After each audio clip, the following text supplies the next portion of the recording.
A rectangle is drawn inside a semicircle as follows, and we're told the radius of the semicircle is 19. Can we figure out the dimensions of this rectangle that maximize the area? And we're told the base of this rectangle is x. Our approach is going to be to find a formula that represents the area based on x, and then we're going to use a derivative to figure out where the max of this area is. So to start with, if I want a formula for the area of a rectangle, it's going to be the base times the height, and the height is not written in here, so I think the next step is going to be, well, can we figure out what the height h is for this rectangle? And it really should depend on x if we want our formula to be written in terms of x. So we have to somehow connect x to h. And the only other given piece of information in this problem was the radius is equal to 19. So how we can connect these two things is, if we divide x, the length of it, into two equal pieces, so like this is the center of our circle, and we go out to the edge, I know that distance is 19, and we have a right triangle. So h plus this length here, if we square those two and add them together, it should be equal to 19 squared. Now, this length here is not x. In fact, this distance is x over 2. So I'm going to use the Pythagorean Theorem to connect x, h, and 19. So that is, if you take x and divide it by 2 and square it, that is the length of this part. If I add on h squared, that should be equal to 19 squared. So what we're going to do is solve this for h. We'll have the height in terms of x, and then we'll be able to get our formula for a. So maybe just to simplify a little bit here, the x over 2 squared is the same thing as x squared over 4 if you square the numerator and the denominator.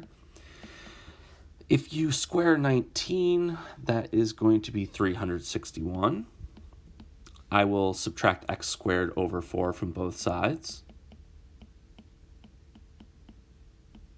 And finally, I'll take the square root of both sides of my equation. And technically, we get a positive and a negative square root.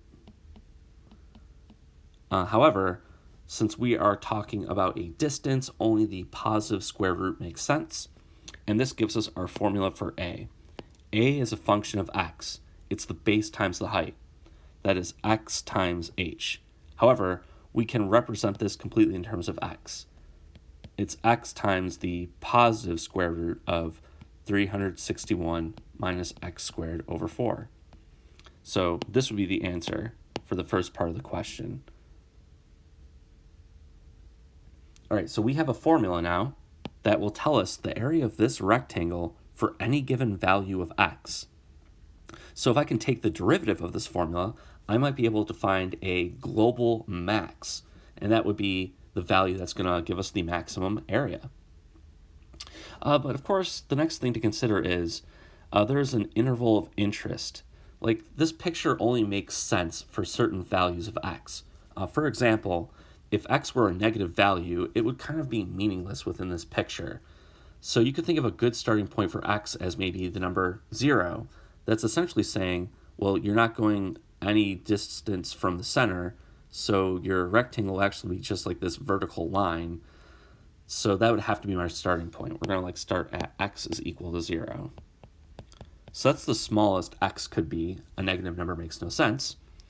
And the largest x could be would be the entire length of the diameter of the circle. It can go no further, otherwise you'll not be putting a rectangle inside the semicircle. Since the radius is 19, if you double 19, that gives you 38. So that would be your largest possible value. And when we talk about an interval of interest, we could just express this as a closed interval, which would be this. We only care about the numbers from 0 to 38. So the good news is, if you have a continuous function on a closed interval, and you want to find the extreme values, and specifically the maximum value, you can do this off of a table of values. essentially you'll check 0, that's one of the endpoints. You'll check 38, that is the other endpoint. But then, of course, you have to check any critical points that are inside the interval. And between however many values we have here, there's going to be a smallest, there will be a largest, and the largest would have to be the maximum of A, said another way, that is the maximum area. So we're getting pretty close to solving this problem. What we need to do is, to find critical points, is take the derivative of A and set it equal to 0 and solve for x. So that's the next part of this problem. We need to differentiate A, and you can even write that it is a function of x. And we need to figure out where it is 0. This is how we find the critical points.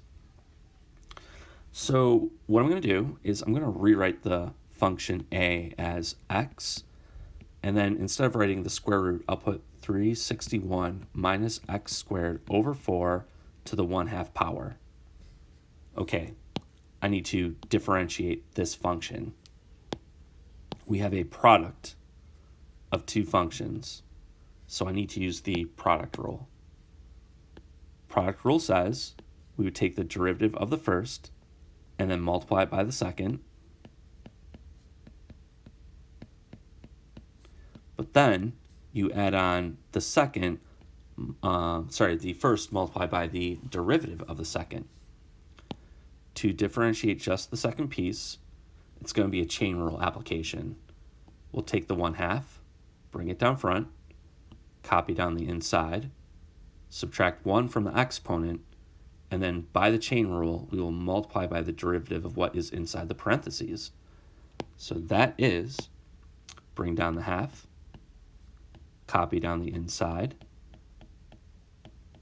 subtract 1 from the exponent, 1/2 minus 1 is negative 1/2, and the chain rule says we multiply by, okay, the derivative of this is going to be, well, you'd have 0, it'll be negative, so maybe I'll start by including a negative. You bring down the 2, x to the first, and divide the whole thing by 4.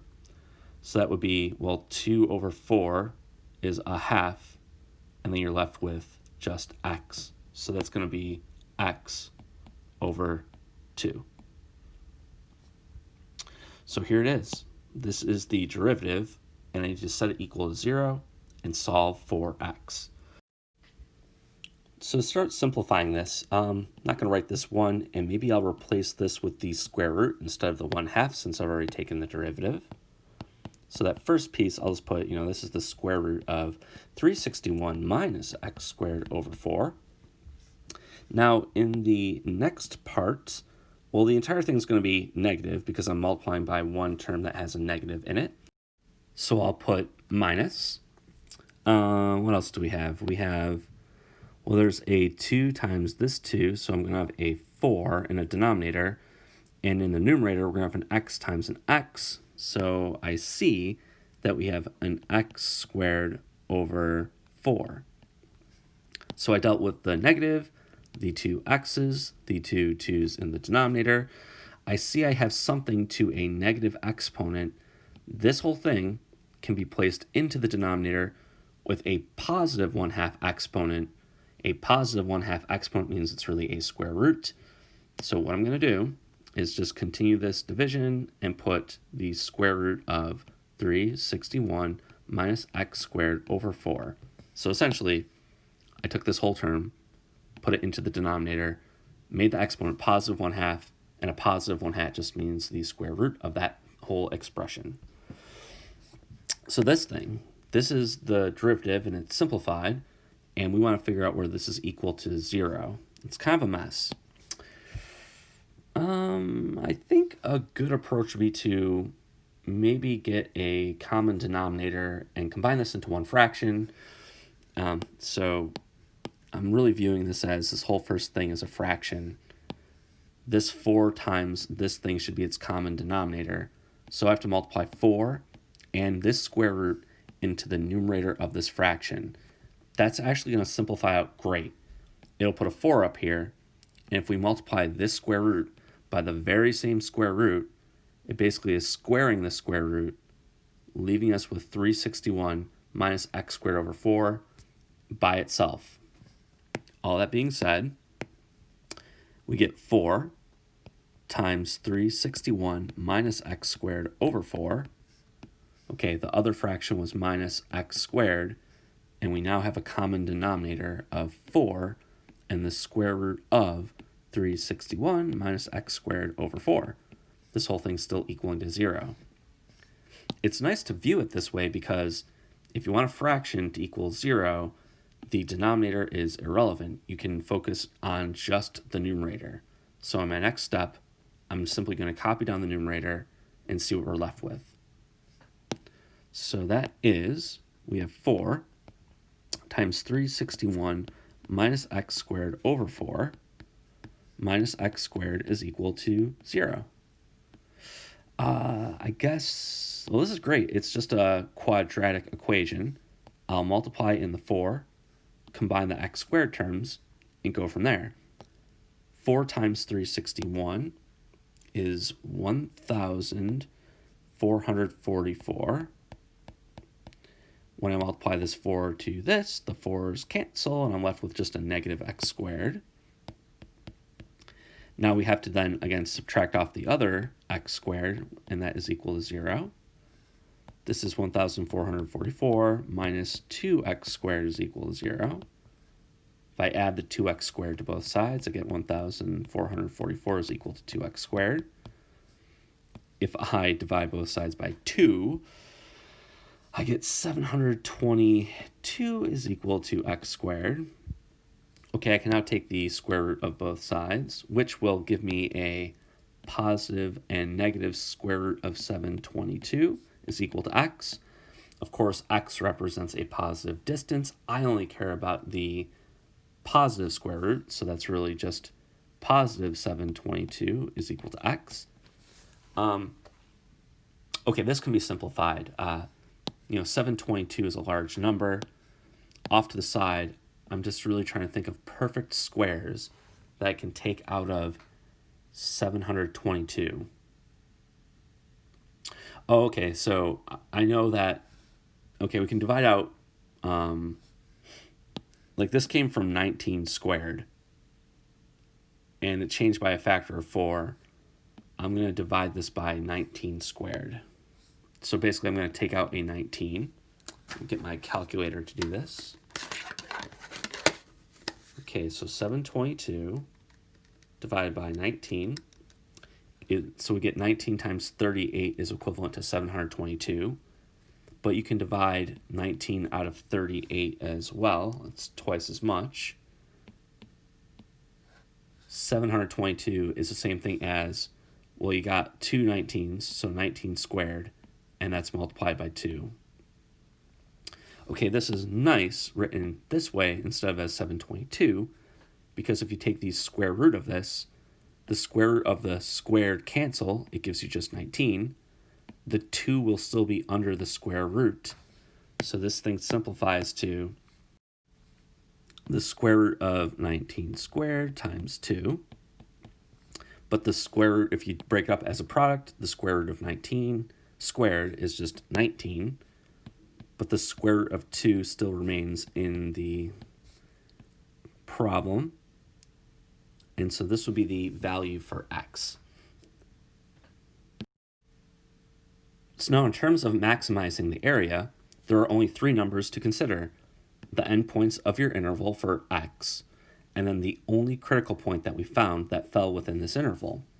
So I put this function into my graphing calculator, and I checked these 3 numbers. And the values I get if I plug those in are, so I got 0 for both 0 and 38, which makes sense. And when I entered 19 root 2, I actually got that the area was 361. So this means that 0 and 8 are both mins. Those are absolute mins on the interval. But here we have a maximum value. So this is the x value that maximizes the area of that rectangle that was drawn inside the semicircle. So let's see. The question asks for the base of the rectangle, which is x, that's 19 root 2, but it wants the other dimension, which is the height, h. So that's the last thing to complete this problem. I know the base, I just don't know the height. I'll copy down the equation that we had from the first slide. H was equal to the square root of 361 minus x squared over 4. So the last step is take this value for x and put it in place of this x and simplify what is underneath the square root to give us h. Okay, step 1. We have to take the value of x and square it. We've already seen that if you square this, you get 19 squared times 2, that is 722. So I'm just going to start there. For h, we get the square root of, that's 361 minus 722 all over 4. All right, to simplify this, I think what I'll do is, I like that there's a 4 here. I'm going to make this one fraction, so we'll have a 4 in the denominator, because if you take the square root of 4, it'll give you 2 back. So I'll multiply over here, top and bottom, by 4 over 4. Okay, so we get h is equal to, we'll have the square root of, so that's 1,444 minus 722, all divided by 4. Okay, right, when we subtract 722, that was half of the value. So that's going to be, again, 722. So let's see. In the square root of the numerator, that's the square root of 722. The square root of 4 is 2. We saw before that, well, if you take the square root of 722, that was 19 root 2 over 2.